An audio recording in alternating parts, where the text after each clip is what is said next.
Positive Day Delivers, this is Dr. Gigi Sunga from I Can Change Project.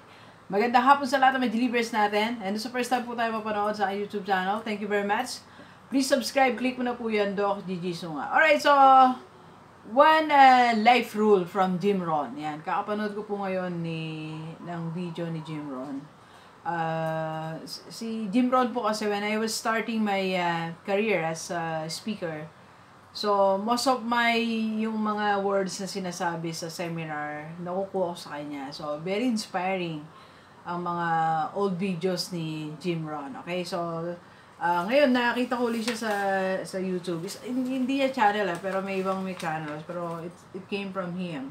Okay, so, one life rule na pwede nating pag-isipan, gawin. Okay? So, yan. Pero bago yan, announcement tayo. January 20, nasa Taiwan tayo. So, sa Taipei.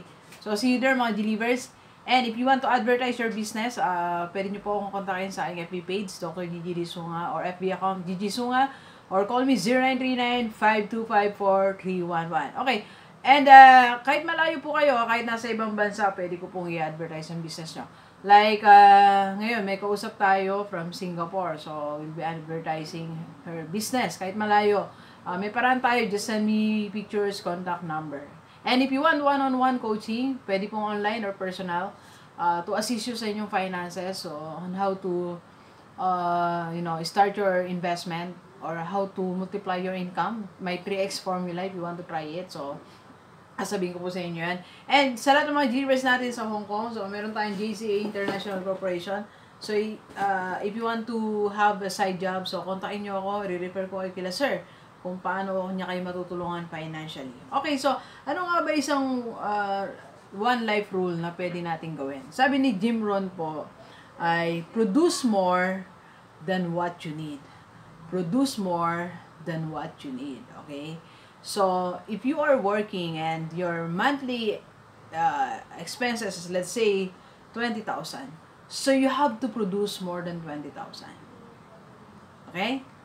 Or, if you are going somewhere, okay, so the simplest, in its simplest form, if you're going to somewhere and you're going to consume, let's say, an allowance of 15, or let's say 3,000 for one day. So you have to have more, okay? More than 3,000. Why?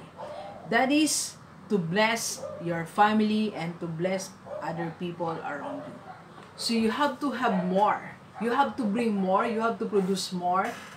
Okay? That is to help other people. Diba? Beautiful. Beautiful life rule.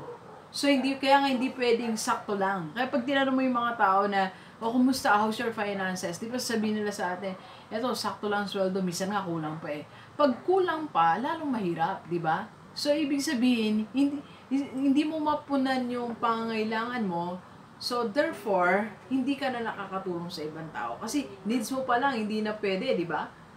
So, ang rule ng buhay is, you have to produce more. So, you have to calculate. So, if you are, dalhin natin siya doon sa aspeto ng finances. So, try to write, sulat mo kung how much do you need for a month. Parang ako ay write everything that I need. So, medyo malaki. Malaki yung ating overhead. Okay? So, pero kahit malaki siya, as much as possible, I want to produce more than that. Because I have my family, I have my mother, meron akong mga pamangkin, meron mga ibang tao sa paligid ko, may mga, may church tayo. So, there are a lot of people nasa sa paligid ko that need my help. Okay? So, I have to give something, a portion of what God is giving me to them. And that's the logic. Okay? So, ngayon, delivers, kung ikaw ay, if you have exactly what you need. Kung sakto lang talaga. So, you have to do something. You have to produce more. Pag sinabi mo na, Dok G, bakit ganon? Hindi ko naman responsibility yun eh. Eh, di ba may kanta nga? Anong kanta natin?